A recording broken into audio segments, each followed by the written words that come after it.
Slavă lui Dumnezeu stă în ascunderea lucrurilor, iar slavă împăraților stă în cercetarea lucrurilor. Proverbele 25, versetul 2.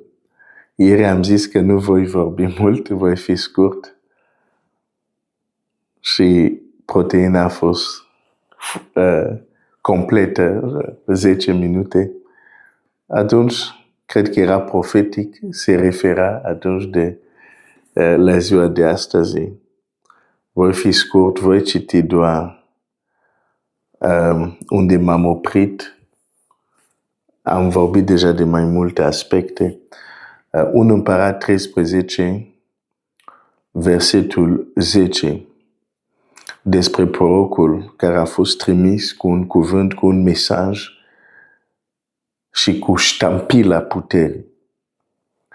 El a plecat pe un alt drum și nu s-a întors pe drumul pe care venise la Betel. De ce? Pentru că așa primise de la Dumnezeu. Dar la versetul 11 se întâmplă ceva. În Betel locuia un proroc bătrân. Fiii au venit și i-au istorisit toate lucrurile pe care le făcuse omul lui Dumnezeu la Betel în ziua aceea. Precum și cuvintele pe care le spusese împăratului. După ce au istorisit tatăl lui lor toate, el a zis, pe ce drum a plecat? Fiii se văzuseră pe ce drum plecase omul lui Dumnezeu care venise din Iuda. Și a zis fiilor săi, puneți-mi șaua pe măgar. L-au pus pe șaua pe măgar și a încălicat pe el.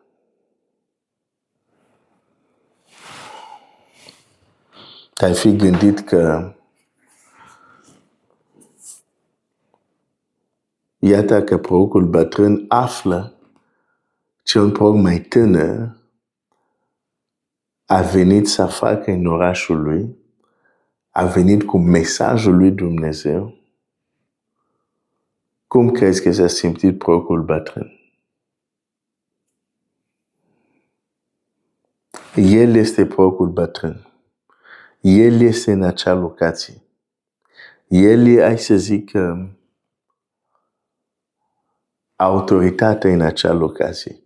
Oare cum se simte când chiar fiii lui vin și îi spun de un alt program mai tânăr, dar care a venit în teritoriul lui, în orașul lui, unde el locuiește și a dus un mesaj din partea lui Dumnezeu care a fost dovedit, demonstrat cu putere. Întrebarea mea este, cum crezi că s-a simțit acel proroc bătrân? Dacă cunoști puțin psihologia umană, consideră că acel proroc este și un om, dar nu e un înger, este un om. Cum s-a simțit? Bucuros? Gelos? Ambele se termină cu os. Dar reacția când ești bucuros este una, când ești gelos este alta. Am zis că o să fiu scurt, mă opresc aici, te las să te gândești. Cum s-a simțit? Que Dieu te bénisse.